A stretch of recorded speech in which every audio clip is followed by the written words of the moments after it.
तो पिछले एपिसोड में टैनी और दांतो खुद को रिकवर करने लगे थे, जिसके बाद हम देखते हैं कि हुआंगफू और उसके साथ वाले बाकी लोगों को टैन्यू के बारे में चिंता होने लगी थी, क्योंकि इनको टैन्यू से अलग हुए काफी दिन हो गया था। लेकिन अभी तक भी टैन्यू इनके पास में नहीं आया और न ही उसके बारे में इनको कोई खबर मिली है। लेकिन हुआंगफू भी इसके बारे में कुछ नहीं बोल पाता, क्योंकि उसे भी इसके बारे में कोई अंदाजा नहीं होता। लेकिन अब इसी के साथ सियाओ को भी टैन्यू के बारे में काफी चिंता होने लगती है, इसीलिए वो मेंगई से कहती है कि तुम्हारे पास में तो टैन्यू का आइडेंटिटी टोकन है और क्या इसके मदद से तुम बता सकती हो कि टैन्यू इस वक्त कैसा है। तब इसकी बात सुनकर मेंगई भी तुरंत टैन्यू के आइडेंटिटी टोकन को बाहर निकाल लेती है, जो कि अभी तक भी पूरी तरह से सही सलामत था। इसीलिए वो बाकी लोगों से कहती है कि तुम सब टैन्यू के बारे में चिंता ना करो, क्योंकि टैन्यू के आइडेंटिटी टोकन को कुछ नहीं हुआ है और इसीलिए इसका मतलब है कि वो अभी भी जिंदा है। इसी के साथ वो इनसे कहती है कि तुम सभी को टैन्यू के ऊपर यकीन रखना चाहिए, क्योंकि मुझे पता है कि वो किसी न किसी तरीके से डेंजर से बाहर आ जाएगा और इसीलिए हमें उसका वेट करना होगा। तब इसकी ऐसी बात सुनकर बाकी लोग भी थोड़े से शांत हो जाते हैं। वहीं दूसरी तरफ टैन्यू अभी भी दांतों के साथ में कल्टीवेशन प्रैक्टिस कर रहा था, ताकि वो इस तरीके से अपने और दांतों के इंजरी को हील कर सके। लेकिन असल में अभी भी उसे इतने सारे इंजरी को हील करने में टाइम लग रहा था। वहीं दूसरी तरफ उसके बाकी साथी उसके आने का वेट कर रहे थे, लेकिन इतना टाइम बीत जाने के बाद भी टैन्यू यहाँ पर नहीं आया था। इसीलिए अब इन सभी को उसके बारे में और ज्यादा चिंता होने लगती है और वे कहने लगते हैं कि कहीं वहाँ पर उसे कुछ हो तो नहीं गया। तब ऐसी बात सुनकर जियान को भी टैन्यू के बारे में काफी चिंता होने लगती है और फिर वो मेंगई से कहती है कि हमें तो उसका वेट करते हुए 10 दिन से ज्यादा हो गया, लेकिन आखिरकार अभी तक भी टैन्यू यहाँ पर क्यों नहीं आया। तब इसकी ऐसी बात सुनकर मेंगई को भी काफी डर लगने लगता है, लेकिन इसके बाद भी उसे टैन्यू के ऊपर पूरा यकीन था। इसीलिए वो जियान को समझाते हुए कहती है कि तुम उसके बारे में इतना ज्यादा चिंता ना करो, क्योंकि उसने कहा था कि वो अपने वेपन को खोजने के लिए ब्यूरियल गॉड एबिस के सबसे डीप हिस्से में जाएगा। इसीलिए मुझे ऐसा लगता है कि वो काफी दूर चला गया होगा और इसीलिए उसे वहाँ से बाहर आने में ज्यादा टाइम लगेगा।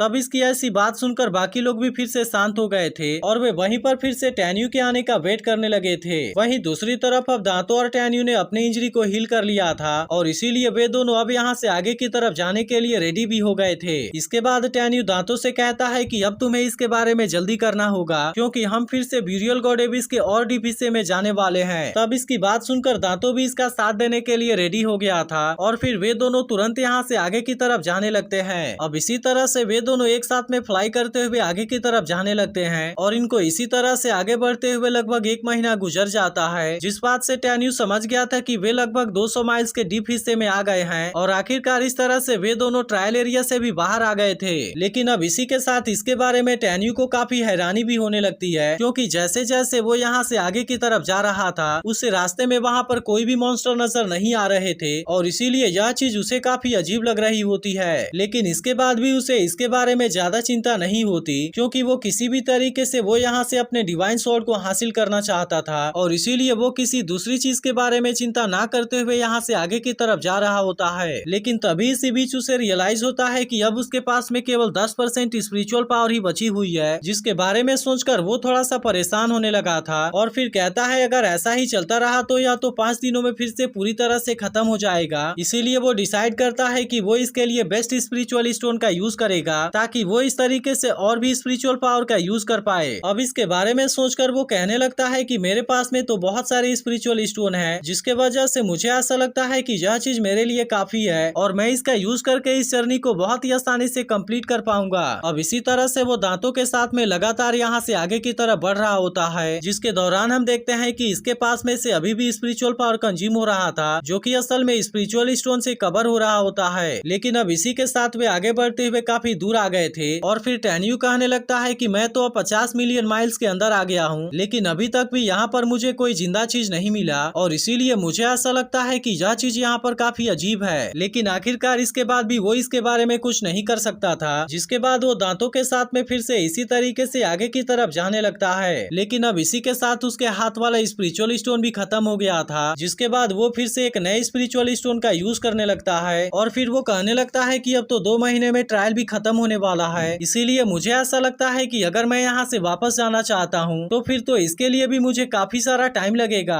अब इसी वजह से वो परेशान होने लगता है, कहीं ऐसा तो नहीं कि उसका डिवाइन स्वॉर्ड यहाँ पर चकनाचूर हो गया हो और इतनी कोशिश करने के बाद भी शायद वो इसे ना खोज सके। लेकिन इसके बाद भी हम देखते हैं कि वो इतने आसानी से इसके लिए हार नहीं मानना चाहता था और वो डिसाइड करता है कि वो इसे किसी तरीके से जरूर खोजे खोजेगा। इसीलिए वो दांतों से कहता है कि तुम इसी तरह से फ्लाई करते रहो। लेकिन वहीं उधर उसके साथी इसके बारे में सोचकर काफी परेशान हो रहे थे, क्योंकि अभी तक भी इनको टेन्यू के बारे में कुछ पता नहीं चल पाया था। तभी सियाओ भी कहने लगती है कि अब तो ट्रायल के खत्म होने में केवल 5 दिन का समय बचा हुआ है, लेकिन अभी तक भी टेन्यू यहाँ पर नहीं आ पाया और इसीलिए मुझे समझ में नहीं आ रहा कि अब हमें इसके बारे में क्या करना चाहिए। तब इसकी ऐसी बात सुनकर मेंगई टेन्यू के आइडेंटिटी टोकन को देखती है और फिर कहती है कि उसका आइडेंटिटी टोकन अभी भी पूरी तरह से सुरक्षित है, जिसका मतलब है कि वो अभी भी जिंदा है और इसीलिए मुझे ऐसा लगता है कि वो अब यहाँ पर वापस भी आ रहा होगा। तब इसकी ऐसी बात सुनकर सभी लोग फिर से टेन्यू के वापस आने का वेट करने लगे थे, लेकिन अब इसी तरह से फिर से इनका काफी टाइम भी गुजर गया था और अब इनके पास में केवल 3 घंटे का टाइम बचा हुआ होता है। फिर हुआंगफू कहने लगता है कि अब तो एटर्नल लैंड से बाहर जाने के लिए टाइम एंड स्पेस टनल भी ओपन होने वाला है, लेकिन आखिरकार अभी तक भी टेन्यू यहाँ पर क्यों नहीं आ पाया। तब इसकी ऐसी बात सुनकर मेंगई को टेन्यू के बारे में बहुत ज्यादा चिंता होने लगती है और अब इसी के साथ वो उसके बारे में सोचकर काफी परेशान भी हो गई थी और कहने लगती है कि अब तो टाइम भी पूरी तरह से खत्म होने वाला है, लेकिन आखिरकार अभी तक भी तुम यहाँ पर वापस क्यों नहीं आ पाए। अब इस तरह से वो उसके बारे में सोचकर काफी रोने भी लगती है, क्योंकि वो नहीं चाहती थी कि टेन्यू को वहाँ पर कुछ हो जाए। वहीं दूसरी तरफ बाकी लोग भी मेंगई को ऐसे कंडीशन में देख काफी उदास हो गए थे और अब इनको ऐसा डर लगने लगा था कि कहीं टेन्यू को कुछ हो तो नहीं गया। वहीं उधर सियाओ को भी टेन्यू के बारे में काफी चिंता होती है, इसीलिए वो गॉड से प्रे करने लगती है कि टेन्यू को कुछ भी नहीं हुआ हो और वो जल्दी से इनके पास में आ जाए। लेकिन आखिरकार वे लोग भी अब इसके बारे में ज्यादा कुछ नहीं कर सकते थे, जिसके बाद हम देखते हैं कि बिंगबिंग मेंगई को शांत कराने के लिए उसके पास में आती है और फिर उसे समझाते हुए कहती है कि तुम्हें इस तरह से नहीं रोना चाहिए, क्योंकि तुम्हें भी तो पता है कि टेन्यू का आइडेंटिटी टोकन अभी भी पूरी तरह से सुरक्षित है, जिसका मतलब है कि अभी तक उसे कुछ नहीं हुआ और इसके अलावा उसके साथ में तो दांतों भी है, जिसके वजह से मुझे पूरा यकीन है कि टेन्यू को कुछ भी नहीं हुआ है और वो जल्दी ही यहाँ पर वापस भी आ जाएगा। तब इसकी बात सुनकर सभी लोग फिर से टेन्यू के आने का राह देखने लगे थे और इसके बाद एपिसोड यहीं पर एंड हो जाता है।